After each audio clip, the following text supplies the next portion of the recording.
What's going on, world? It's your boy P Cuff 22 from the Brain Surfing Podcast, and today, obviously, as you can see on the screen, I'm covering the Brooklyn Nets. Now, I was trying to do some little YouTube clips they have going on, but when I started doing this last year, I kind of started and stopped, and I never really got into how to do a few different things on here, and I'm gonna catch on as I'm going.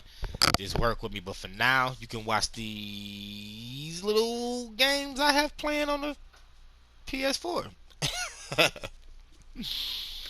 As I'm talking, you can watch Brooklyn play no defense against whatever team I put them against. Matter of fact, I should have had them go against the Cavaliers so Sexton can go dumb on them boys again.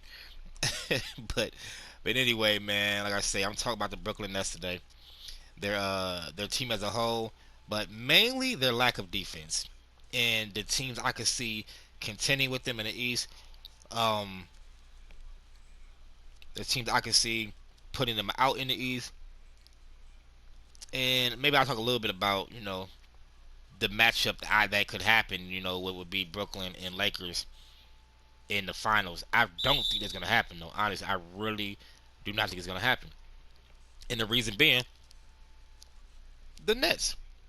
Listen, offense sell tickets, defense win games.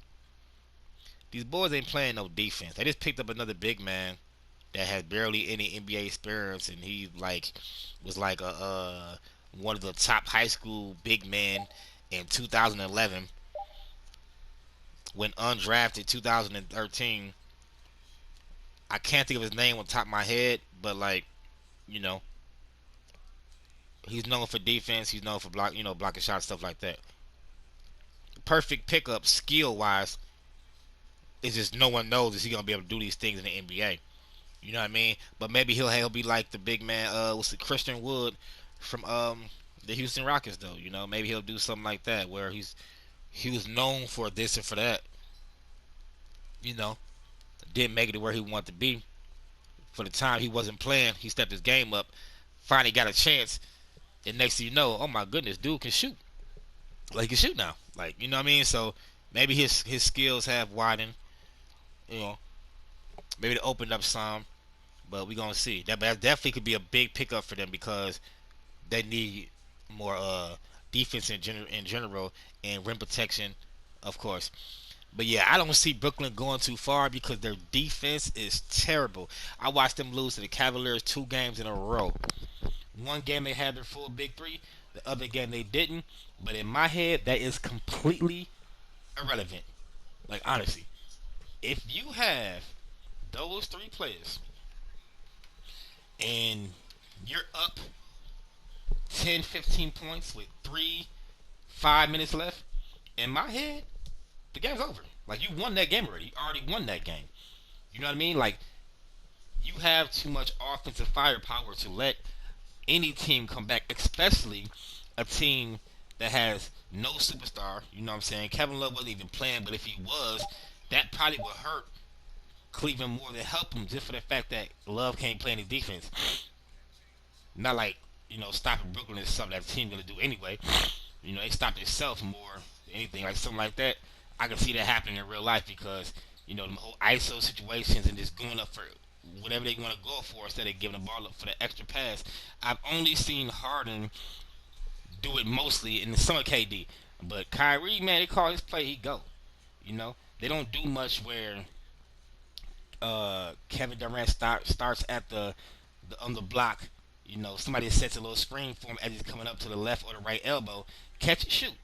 It's a very simple play while everyone else is spread out. It's a very simple play. You can even have Kyrie set that screen and then pop out to the corner to put extra pressure on the defense. So now they have to pick and choose. Are we going to flare out to Kyrie or to KD? Whichever one you shoot the flare out to, the other one to hit the shot. You know what I mean? So it's just there's just ways that I've never been a coach, man. But there's ways that I would use these 3. I don't see being used, and it could be, maybe Steve Kerr feels like, okay, I'm a first year coach. I'm gonna just kind of breeze through, see how these guys are, fill them out, maybe and stuff like that. But even watching the last play, excuse me, even watching the last play for Brooklyn yesterday, going against the the Wizards where they shouldn't have lost. They were up like 10 points against them with like 3 minutes left. You're supposed to win that game. Like they did that twice. They did that with the Cavaliers and with the Wizards. You're up. You got three dynamic scores. In two of those games, they had two dynamic scores because KD sat one game and Harden sat one game. Yet and still, no excuse. You're supposed to win those games. The Cavaliers are the worst defensive team in the NBA. The worst. So of course you're gonna get buckets on them. You get buckets on everybody. But they're also one of the worst. And I said that wrong. They're the worst offensive efficient team in the league. Yet still, they came back on you guys when they were down 10 points, 15 points with 3 minutes left.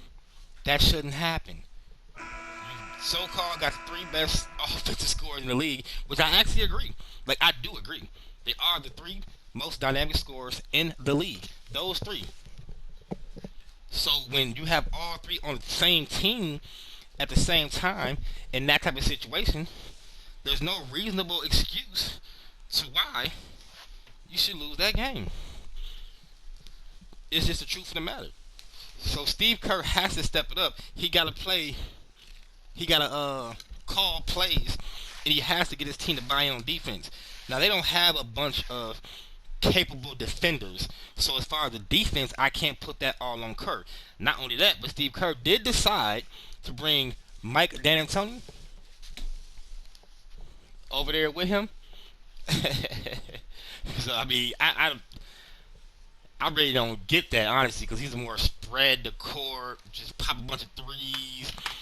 I really didn't get that fully why he would do that, but it is what it is. He made a decision. Now he got to live with it. Once again, offense sells tickets, defense sells. Offense sells tickets, defense wins games.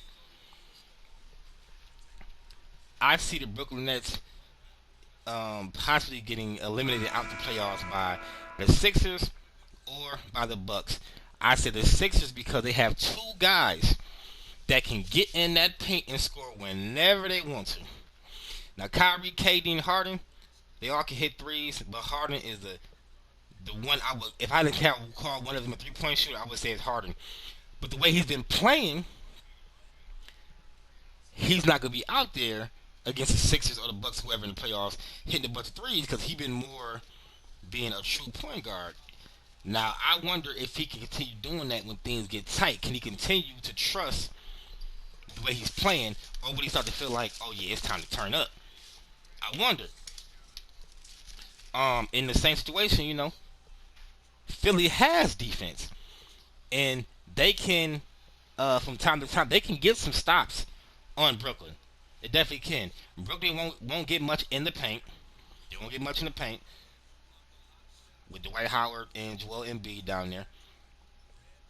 And as far as the threes, you know, you got Ben Simmons. You got capable defenders on the Philly, Tobias Harris, and you got shooters on Philly too. Ben Simmons and Joel Embiid could seriously murder the Brooklyn Nets in that paint. Just murder them. And don't forget about my boy Seth Curry. When Ben gets driving, they want to try to do some help defense. Kick that ball to Tobias Harris and Seth Curry. Throw the oop to Embiid if DeAndre Jordan or Jeff Green would step up. Like, it's crazy. I can see the Sixers beating them. And on the other hand, Milwaukee Bucks, I can see them beating them too, but for a different reason. They would have to key in on Giannis at some point because they don't have the players capable of building that wall. And with that being said, they would have to key in on Giannis. And when that happens, Giannis is a capable passer and a willing passer. He makes the passes to whoever he wants to because the whole team can shoot. And they knock it down. Like, they are known to knock it down.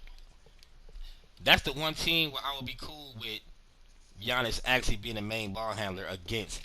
Or, no, I'm lying. I still feel like it should be Jrue Holiday. They haven't been doing that much this season. I'm assuming as the year goes on, they'll change that. And that's why I feel like Milwaukee could compete and possibly put out the Brooklyn Nets. Now, like I was saying, Brooklyn Nets offense is not much offense, not much movement. Curry's not calling any plays. It doesn't look like all that great of a mix. It actually, the mix looks worse with the trio than I thought it would, only because Steve Kerr doesn't seem to have much impact or control on the team as far as getting the run plays, or maybe that's not what he's trying to do right now.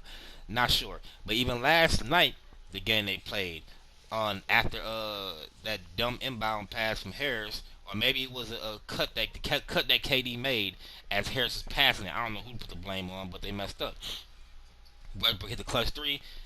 Brooklyn came down with enough time for a catch and shoot, and they was inbounding the ball basically to the left of their own basket.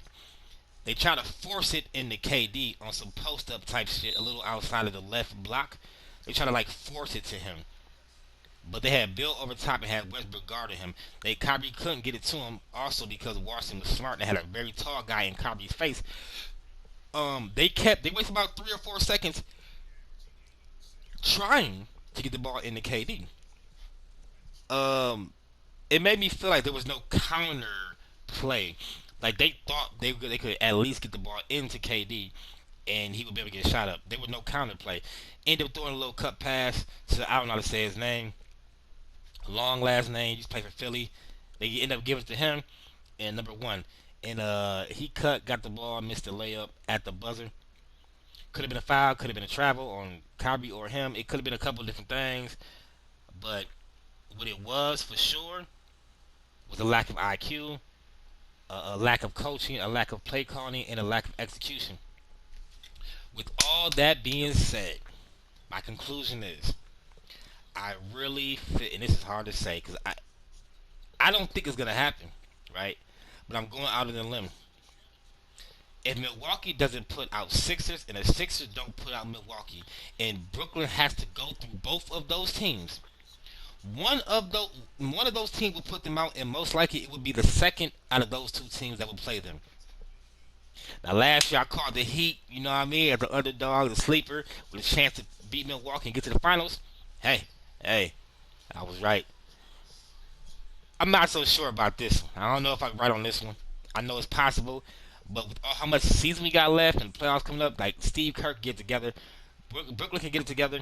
They picked up a big man to help out with the defense and stuff like that. So if the defense gets even just decent, they'll get through the East, but still lose in the West to Lakers. So I don't know how much of an accomplishment that would be. But once again, as always, it's your boy P Cuff 22 with the Brain Surfing Podcast, Sports Edition, and I'm out of here.